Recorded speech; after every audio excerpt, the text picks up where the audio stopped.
अस्सलाम वालेकुम जी। मैंने कहा कि एक दो फरमाइशी वीलॉग हैं उनके ऊपर बात कर ली जाए, एक दो मौज़ूआत के ऊपर। तो एक मौजू लेके आपकी खिदमत में हाज़िर है। बहुत ज़्यादा फरमाइश हो रही है कि ये डॉलर नीचे लाया जा रहा है या आ रहा है, इसकी वजूहात बताएं, क्योंकि तमाम इकनॉमिक इंडिकेटर जिन्होंने करेंसी को सपोर्ट करने होती है वो पाकिस्तान के नेगेटिव में है। एक्सपोर्ट्स हमारी नहीं बढ़ पा रही, ज़र मुबादला जो हमें रिपेट्रिएशन हो रही है वो रिकॉर्ड लेवल तक जा रही है, लेकिन फॉरेन इन्वेस्टमेंट के अंदर जो है वो नेगेटिव, रिपेट्रिएशन के अंदर है, लेकिन फॉरेन इन्वेस्टमेंट जो है हमारी FDI फॉरेन डायरेक्ट इन्वेस्टमेंट वो 47% तक नेगेटिव चली गई है। ऐसी सूरत के अंदर वो कौन सी सपोर्टिंग, एक्सपोर्ट्स कम हो रही हों, बराह रास्त गैर मुल्की सरमायाकारी ना आ रही हो, तो सिर्फ एक जो फैक्टर है जिसके अंदर रिपेट्रिएशन हो रही है उसकी बुनियाद के ऊपर तो आप डॉलर नहीं उठा सकते जितना उठा रहे हैं। तो हमने कहा कि फिर हम मसला कायक सामने ले आते हैं। बुनियादी तौर के ऊपर मैं आपको लेके चलना चाह रहा हूँ पहली ब्रीफिंग के अंदर जो इमरान खान साहब ने इकॉनमी के ऊपर ली थी, और वो ब्रीफिंग देने वाले जो अहबाब गए थे मिनिस्ट्री ऑफ फाइनेंस की तरफ से, उनमें हमारे भी एक दोस्त शामिल थे। तो वो जब वहाँ से बाहर निकले और हमने उनको व्हाट्सएप पे कॉल की कि क्या बना, तो उन्होंने कहा कि भाईजान वो तो, ये एग्जैक्टली उनके अल्फाज थे, वो तो 175 का पहाड़ा पढ़ के आया हुआ था। तो खैर जब फिर मैंने कहा बाकी बातें उन्होंने कहा फ़ोन पे करेंगे, फिर बाद में उनसे बराह रास्त करेंगे। फिर बाद में हम इस्लामाबाद हाज़िर हुए तो उनसे मुलाकात हुई, और जब उस मुलाकात के अंदर उन्होंने सर पिटा अपना, तो पता चला कि जनाब ये प्रेजेंटेशन लेके गए थे। अगर आपको याद हो, इसहाक डार साहब जो थे उनको यहाँ से भगाया गया धमकियाँ दे के गिरफ्तार करने की और जेल में रखने की, तो वो 104 पे छोड़ के गए थे, 103 से 4 के दरमियान थे। मिफ्ता इस्माइल साहब को कनपट्टी पे रख के जो था वो करवाया गया, डॉलर का रेट का ज़्यादा और रुपए का रेट कम, तो वो 114 तक तकरीबन राज़ी हुए। ठीक है, उसके बाद जो थे वो केयर टेकर गवर्नमेंट, ज़ाहिर वो भी PTI की नामजद थी ना, उसने इसको बढ़ा के 122 पे कर दिया। तो 122 पे वजारत ख़जाना के लोग ब्रीफिंग देने जा रहे हैं। तो इन्होंने पूरा इकनॉमिक सिनेरियो करके बताया कि सर अगर हम बहुत भी बुरे हालात कर लें तो हमें 130 से ऊपर नहीं जाना चाहिए, क्योंकि 130 से ऊपर जब जाएगा तो अफरात ज़र बढ़ जाएगी, और इतनी बढ़ जाएगी कि हमारे लिए फिर आइंदा कम अज़ कम 6-7 साल संभालना मुश्किल हो जाएगा। लेकिन बकौल हमारे दोस्त के वो तो 175 का पहाड़ा पढ़ के आया हुआ था, वो तो इससे के नीचे कोई बात सुनने को तैयार ही नहीं था। तो फिर वो लेके गया 178 179 तक जो था वो इंटरबैंक मार्केट में गया, और 170 175 तक जो था वो ओपन मार्केट में गया। पैनिक कर दिया ना, जब पैनिक हो जाए तो फिर इंटरबैंक मार्केट का और ओपन मार्केट का रेट जो है वो जो होता है वो डिस्टेंस जो है वो एक्सपेंड कर जाता है, वरना ये 1-1.5% पे रहता है, 1-8% के इर्द गिर्द घूमता रहता है। कि इंटरबैंक मार्केट से जो होता है वो, जितनी मुल्क की मईशत की हालत पतली होगी उतना ये फ़र्क बढ़ता जाएगा, सरकारी रेट और ओपन मार्केट का रेट। तो खैर इसको हम इधर रख देते हैं, ठीक है, कर्ब साइड मार्केट को इसको यहीं पे छोड़ देते हैं। अब मसला ये है, जो हमारे पास इंफॉर्मेशन भी है और कुछ डॉक्यूमेंट भी हमारे हाथ लगे हैं कि कुछ लोगों के पैसे बाहर पड़े हुए थे, और ख़तरा इस बात का था कि वो पैसे जो हैं वो किसी भी दिन वहाँ की हुकूमत जो है वो उनके सोर्स मशकूक होने की वजह से, उनके ज़राए मशकूक होने की वजह से उनको पकड़ सकती है और ज़ब्त कर सकती है। और वो जो पार्टियां हैं वो इतनी के इन्फ्लुएंस हैं इस गवर्नमेंट के अंदर कि उनके बारे में इससे आगे मैं ज़ुबान नहीं खोल सकता। अगर आप चाहते हैं मैं एक दफ़ा कर दूंगा, उसके बाद फिर ये सिलसिला टूट जाएगा, ठीक है, मैं फिर आपको बताने के लिए मौजूद नहीं हूँगा। तो अगर आप चाहते हैं कि ये सिलसिला कंटिन्यू करे तो ताने नहीं मारने।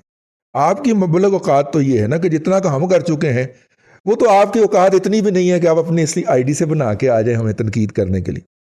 ये जो इस तरह के लोग तनकीद करते हैं ना कि मर जाओ फिर शहीद हो जाओ, ठीक है, तो भाईजान आप जो हमें शहादत का मशवरा दे रहे हैं, आपकी तो मबलग इतनी औकात नहीं है कि आप पाकिस्तान जिंदाबाद की ID से आके ये बकवास करते हो ना, तो अपनी असली ID से आओ ना, उस नाम के साथ आओ जो तुम्हारे बाप ने रखा था, ठीक है ना।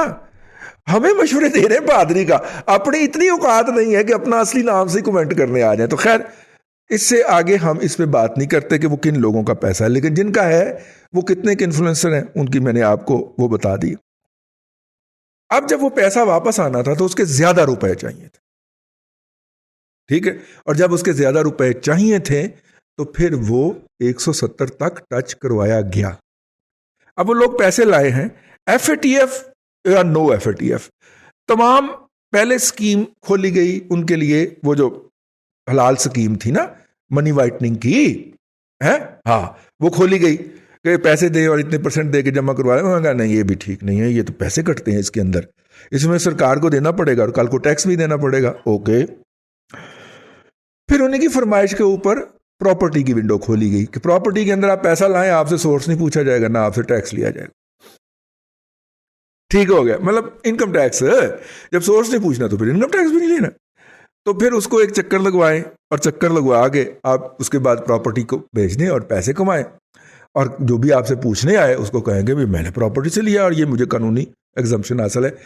وہ ونڈو بند کر کے ونڈو جب بند ہوئی تو یہ بہت بڑا پھاٹک کھول دیا گیا. اب وہ پیسہ گھما لیا گیا، اتنے عرصے کے دوران وہ پیسہ پراپرٹی میں سے گھما لیا گیا. اب وہ نہ پاکستان میں اگر وہ پیسہ لگنا ہوتا تو وہ پہلے کیوں ہونڈی کے ذریعے باہر جاتا؟ اگر وہ پاکستان کے اندر ہی ری انویسٹ ہونا ہوتا، وہ پیسے پاکستان کے اندر ری انویسٹ نہیں ہونا تھا، وہ پیسہ پاکستان کے اندر وائٹ ہونا تھا جو ہوا. اور اب چونکہ ہو گیا ہے، اب اس پیسے کو باہر لے کے جانا ہے. تو جو ڈالر ہم 168 پہ لے کے آئے تھے، کتنے پہ؟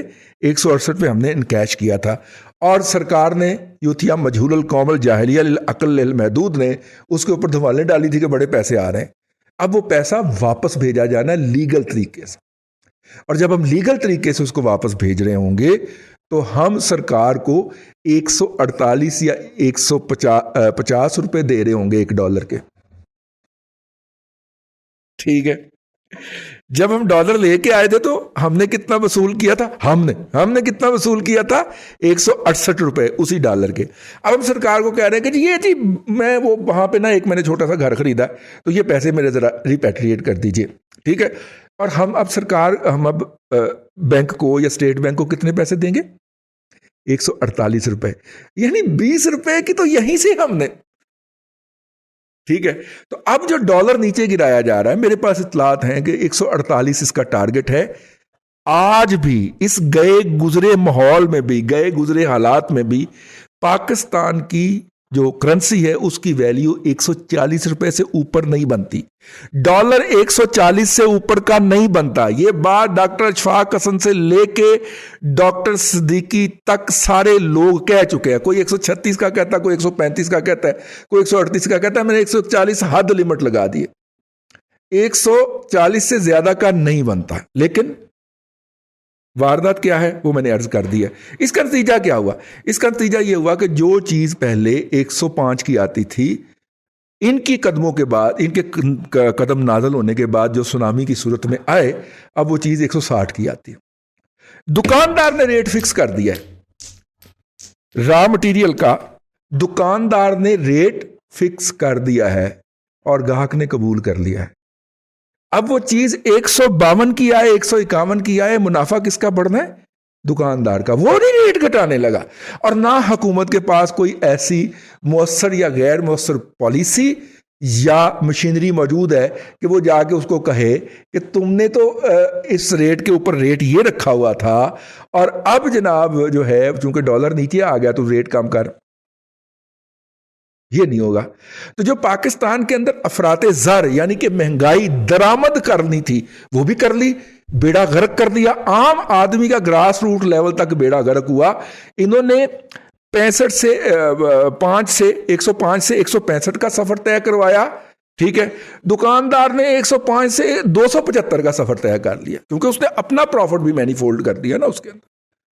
ٹھیک ہے بھائی. 100 روپے کے اوپر چیز منگوا کے اگر وہ 105 کی بیچ رہا تھا تو وہ اس میں سے 2 روپے پروفٹ کما رہا تھا نا.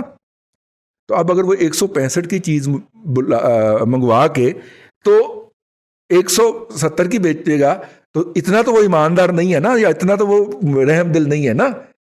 ٹھیک ہے نا. اس نے اسی ریشو سے اپنا پروفٹ بھی تو بڑھانا ہے نا. تو جب اس نے دیکھا کہ آگے شارٹیج ہے تو اس نے تو پھر کوئی گنا ریٹ بڑھا دی.